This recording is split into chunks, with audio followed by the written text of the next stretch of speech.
lo que es una competencia, ¿sí? Y básicamente voy a empezar a trabajar un poco con lo que es diferenciar lo que es una competencia en términos de la psicología cognitiva y cómo se usa en educación, ¿sí? En la psicología cognitiva una competencia va a ser una capacidad específica para hacer algo en contextos diferenciados, ¿sí? O sea, nosotros en la psicología cognitiva se habla que cuando tú eres capaz de llevar a cabo una tarea, estás llevando a cabo una competencia, ¿no? En educación nosotros retomamos este concepto que viene de la psicología cognitiva y generamos lo que se llaman metas curriculares. Las competencias hoy son las nuevas metas curriculares. Antiguamente nosotros teníamos los objetivos, teníamos los propósitos, ¿sí?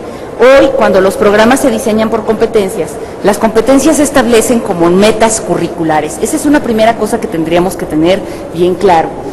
Estas metas curriculares sí son diferentes de los objetivos y sí son diferentes de los propósitos. No crean que son iguales. He oído a alguna gente que dice, no, pues es que es la misma gata pero revolcada, ¿no? Entonces, no es la misma gata pero revolcada. Sí tiene sus diferencias y vamos a ver ahorita cuáles son.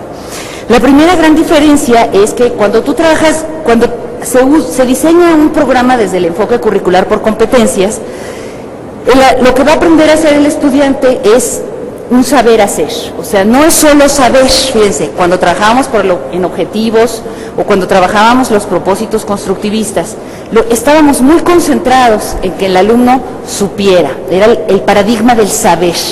Estos dos tipos de enfoques manejaban un enfoque centrado en el saber. No obstante, el trabajo por competencias, ¿sí?, es diferente porque es saber hacer. Y sí hay una gran diferencia entre saber y saber hacer, ¿cierto o no? ¿Verdad que sí? Hay una gran diferencia. Les voy a poner un ejemplo. Una competencia cognitiva puede ser, por ejemplo, la capacidad para analizar operaciones matemáticas. Esa es muy general, la puedes tener desde analizar una suma o una resta hasta analizar la ecuación de la teoría de la relatividad, ¿sí? Sin embargo, una competencia curricular, por ejemplo, utiliza las operaciones fundamentales en la resolución de los problemas cotidianos, ¿sí? Esa es una competencia que es saber hacer. Para tú llevar a cabo esta competencia necesitas saber las 4 operaciones básicas, sumar, dividir, restar y multiplicar, pero además necesitas saber resolver problemas con ellos. Entonces, fíjense que la diferencia estriba precisamente en que una competencia siempre va a identificar que el saber se usa para algo, ¿sí? El saber se usa para algo y se usa en contextos diferenciados, ¿sí? Entonces, cuando se diseñan los planes curriculares por competencias, lo primero que tenemos que estar bien claros es que es un nuevo enfoque para diseñar planes y programas.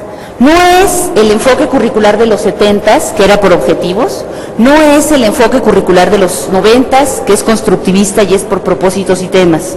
Es una nueva manera de diseñar los programas curriculares. Y esta nueva manera de diseñarlos va a partir de ámbitos de desempeño, o sea, espacios a donde se desenvuelven los estudiantes, y en cada uno de estos ámbitos, competencias curriculares, ¿sí? Entonces, es un enfoque que va a ser cognitivo-conductual, a diferencia de los dos anteriores. Ustedes saben que en los 70s, cuando nosotros, los que tienen mi edad, han de saber que trabajábamos por objetivos y nos hacían diseñar el objetivo particular, específico, general, ¿verdad? Y nos echábamos un chorizo de objetivos y eso nos llevaba a diseñar actividades que se traducían en una evaluación centrada en reactivos conductistas. Este era un enfoque curricular conductista centrado en la evaluación de la conducta. Netamente se evaluaba la conducta, porque el paradigma de la época, lo que se tenía como visión en ese momento histórico, era la evaluación de la conducta. Así un objetivo pudiera ser, el niño identificará los colores, y eso, cuando el niño te decía esto es rojo, pues el niño, por así, estímulo-respuesta, ya sabía que eso era rojo. Y lo único que importaba, más o menos en los 70s, era la conducta expresada en la consecución del objetivo, ¿sí? Entonces, en preescolar tú llegabas y les decías a los niños, a ver niños, este es el color rojo, ¿cómo se dice? Rojo, gritaban todos. ¿Y dónde hay rojo? En el tapete. Palomita, ya aprendieron el color rojo. Eso era trabajar por objetivos en los 70s. Cuando se vino la reforma en los 90s, la reforma del Plan 93 de primaria, 92 preescolar, 93 secundaria, se cambia radicalmente el enfoque curricular y empezamos a trabajar desde un enfoque curricular constructivista, a donde lo que se define es el propósito del maestro y los temas a tratar. Es un programa chiquitito, si ustedes lo comparan con aquel programota de los objetivos grandes del 70, este es un programa muy delgadito, lo único que define son los propósitos, o sea, la intención que debe de tener el maestro para trabajar esos temas que están descritos en los planes y los programas. En ese momento, la idea era, el alumno construye su propio aprendizaje por la mediación del maestro. El maestro va a hacer un trabajo y por eso tiene una intención, para que al hacer esa intención mediante una serie de estrategias de aprendizaje, los alumnos aprendan el conocimiento o se apropien del conocimiento. Este es el enfoque curricular que nosotros teníamos en el 90. Sin embargo, cuando se pasa al enfoque de las competencias, ya no es este enfoque conductista, o sea, centrado en la conducta, ya no es este enfoque cognitivo, centrado en el pensamiento y la construcción del saber a través de un proceso de pensamiento. Ahora es un enfoque que nosotros llamamos cognitivo-conductual. Lo que pienso, lo hago en un desempeño, ¿sí? Y esto viene a raíz de lo que decía Vygotsky, ¿no?, que recientemente sale a la luz, aunque Vygotsky en realidad es muy viejo, ¿sí? Pero Vygotsky decía una cosa muy importante: no hay separación entre el pensamiento y la conducta, no hay separación, porque lo que articula el pensamiento y la conducta es el lenguaje. Lo que yo pienso, ¿lo hago o no lo hago? Si yo voy manejando y se me cruza un tipo, y tengo ganas de chocarlo porque se me cruzó y le tengo ganas de decir groserías, puedo decir, ¡ay, menso, lo voy a matar! Pero hay alguna voz interna que me dice, no, espérate. Esa voz interna regula mi conducta, regula que no vaya y le pegue y le choque el carro, ¿verdad? Entonces, lo que articula el pensamiento y la conducta es el lenguaje. A partir de entonces podemos definir que existe un proceso que es de pensamiento, es de emoción y es de conducta. Y no hay separación, las personas no nos separamos, nuestra conducta tiene un pensamiento que lo generó y nuestra conducta tiene una emoción que la generó, ¿sí? Entonces, las competencias trabajan desde este enfoque. ¿Qué proceso cognitivo de pensamiento voy a llevar a cabo para que los alumnos obtengan desempeño? Y el desempeño va a ser cómo el alumno usa ese conocimiento que trae en diferentes contextos, ¿sí? Entonces, fíjense, esto me lleva a que tengamos bien claro que tenemos que tener una diferencia entre lo que es un objetivo, ¿sí? Por ejemplo, el alumno identificará las características de los cuerpos geométricos, que así se redactaban antiguamente, a el propósito, que es que los alumnos analicen las características de los cuerpos geométricos con las caras, líneas y ángulos. Fíjense cómo la tendencia es muy distinta. En el primero, el maestro le decía al alumno cuáles eran las características de los cuerpos geométricos. En el segundo, el alumno descubría las características de los cuerpos geométricos al analizar las caras, los ángulos, las líneas, etc. En el tercero, que es la competencia, dice, el alumno diseña objetos con exactitud al utilizar los cuerpos geométricos. O sea, la competencia es que use el conocimiento al diseñar objetos. No solamente que descubra las líneas, que descubra las caras, que descubra los ángulos, no. Es también que aplique ese conocimiento en el uso de ese conocimiento en diferentes actividades, contextos y problemáticas. Entonces, fíjense que las competencias van a tener unas características. La primera es que se centran en el desempeño de las personas.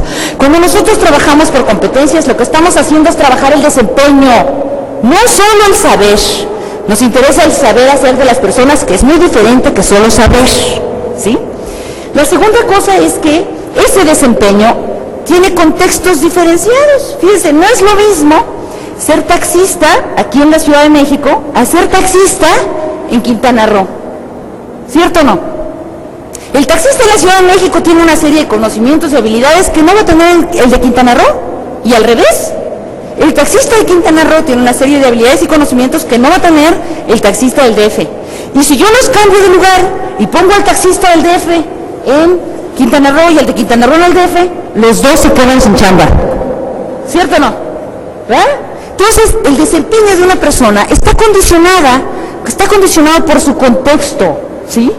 Entonces, las competencias van a desarrollar desempeños específicos en contextos específicos. Y esto es bien importante entenderlo a la hora de evaluar, como lo vamos a ver más adelante. Entonces, la otra característica de una competencia es que se va a enfocar en la resolución de problemas de la vida. No es solamente que el alumno aplique el conocimiento, no. Es que cuando tú le pongas un problema, el alumno sea capaz de poder utilizar el conocimiento que tiene en la resolución de cualquier problema, ¿sí? Entonces, esto nos lleva a definir el desempeño. Bueno, pues, ¿qué es el desempeño? Es un proceso cognitivo-conductual, ¿no?, que está ligado por una serie de operaciones que están dentro de nuestra cabeza, que usan la sensación, o sea, todas las sensaciones que yo recibo por los 5 sentidos entran a mi cuerpo y mi cerebro las procesa, de tal manera que llevo a cabo una percepción, o sea, identifico la diferencia entre un objeto y otro, identifico la diferencia entre un estímulo y otro, y a partir de esta percepción, o sea, de hacer consciente esta sensación, voy a poner atención en el objeto, voy a usar la memoria para saber qué es ese objeto, para qué sirve, cómo lo uso, voy a pensar y lo voy a analizar y a trabajar, y eso me va a llevar ¿a qué? A desempeñarme. Entonces las competencias usan este proceso de percepción, sensación, atención, memoria, para actuar, pero lo van a hacer con una emoción. Toda competencia, todo desempeño va a tener una emoción. Y eso se va a traducir en una actitud, porque todos los desempeños se traducen en una actitud. Si tú te subes en un taxi y el taxista está de mal humor, ¿verdad?, lo primero que dices es: qué pelado, qué grosero, ¿verdad? No me voy a subir con él. ¿Por qué? Porque tiene un desempeño que está fijado por una actitud que es de mala onda. Pues si te subes con un taxista buena onda, que te trata muy bien, le vas a pedir la tarjeta, ¿verdad? Lo que hace que una persona se desempeñe mejor o no es la actitud. Entonces, cuando trabajamos por competencias, también vamos a estar trabajando el asunto de la actitud. Todo esto nos va a llevar a un desempeño. Entonces, en concreto, fíjense, ¿qué va a ser el desempeño? Van a ser decisiones que se establecen para lograr un objetivo, propósitos que logran acciones concretas, logros que se traducen en resultados específicos, ¿sí?, que va a implicar un proceso cognitivo que incluye conocimiento, sí, habilidad de pensamiento, pensar para usar el conocimiento, destrezas, o sea, una serie de cosas que hago con mis manos o que hago con la cabeza de manera muy rápida, ¿sí? Y una actitud que va a tener interés y valor. El valor va a ser el principio ético que le pones a la tarea. La honestidad, el amor, todo eso se refleja en mi desempeño. Entonces, el desempeño es eso, es cómo tú haces las cosas, y las haces sabiendo, las haces pensando, las haces trabajando, las haces con una actitud determinada. El desempeño no es lo mismo que el comportamiento, ¿sí? No es lo mismo el desempeño que el comportamiento. El desempeño es lograr el resultado. El comportamiento es, pues, te puedes comportar de una manera y no alcanzar el resultado, ¿sí? Entonces, cuando nosotros trabajamos por competencias, estamos promoviendo desempeños. Y esto nos lleva entonces como educadores a pensar, bueno, si ahora yo voy a trabajar en el salón de clase por competencias, ¿cómo lo evalúo? ¿Ah? ¿Cómo voy a evaluar el desempeño? ¿No?